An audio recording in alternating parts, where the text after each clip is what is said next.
Donc, vous nous devez. Premier accord, vous devez payer la dette coloniale. Vous devriez considérer que les bâtiments dans lesquels vous habitez, ce sont des bâtiments français. Il faut payer la location par mois. Et il faut en sorte que les bâtiments clés, assemblée législative, en commençant par la présidence, il faut que ce soit proche de là où notre ambassade est. Pour que si on veut venir à l'intérieur, ce ne soit pas difficile pour nous. Et on a la possibilité, on a même les moyens de creuser en bas, marcher, venir, pour que personne ne nous voit. Vous ne devrez pas déménager et rester.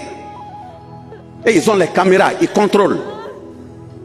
Et le jour où vous allez vous réunir pour dire conseil de ministres là, ce sont vos populations qui croient que vous êtes en conseil de ministres. C'est nous qui avons décidé de la date et de comment ça doit se faire.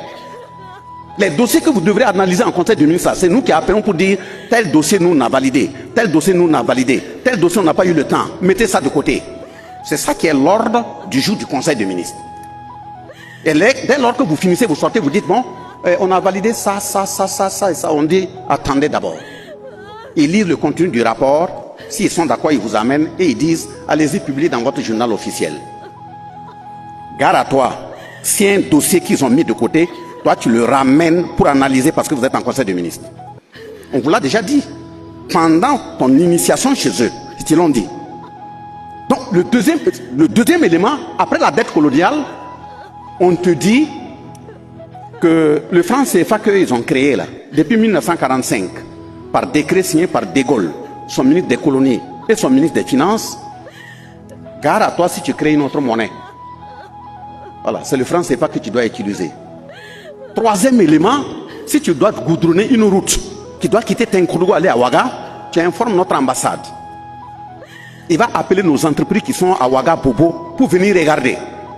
S'ils ne veulent pas, en ce moment tu peux appeler quelqu'un d'autre.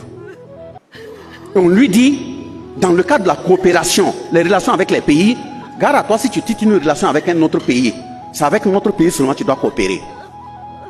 Au niveau de l'achat des armes et autres, la formation des militaires, vous ne pouvez pas coopérer avec quelqu'un d'autre. Hein. C'est nous qui formons vos militaires, vos FDS.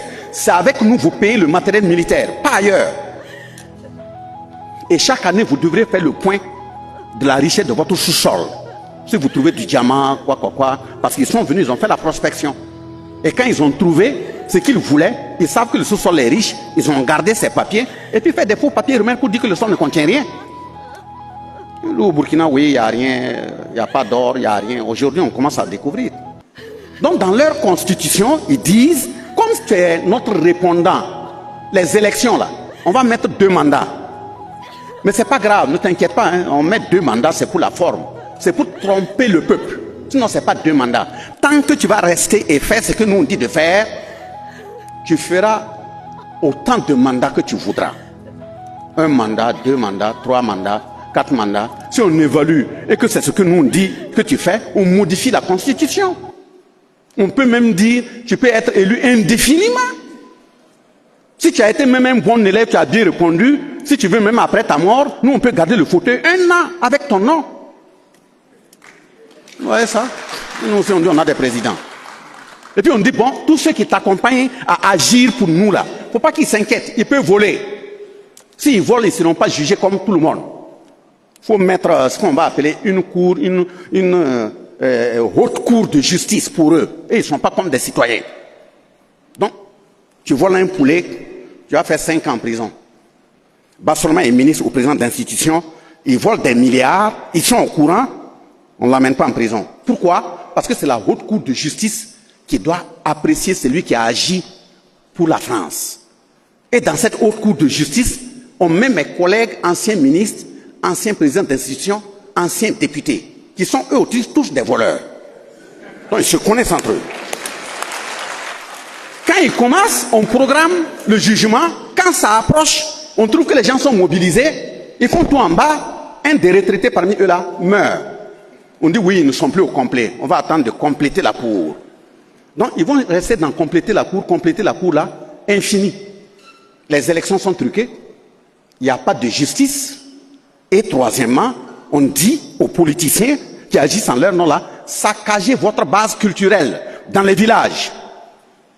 On a déporté vos chefs, on les a découpés. Mais il y a certains qui continuent d'être teigneux. Il faut les décaper. Donc on prend Bassolma, comme c'est la campagne, il rentre au village, le chef du village qui est là, qui est toujours correct, qui suit les ancêtres, on lui dit non, laisse-le, va payer un bonnet, paye une canne, va dans un autre quartier, installe un autre chef, et donne-lui de l'argent.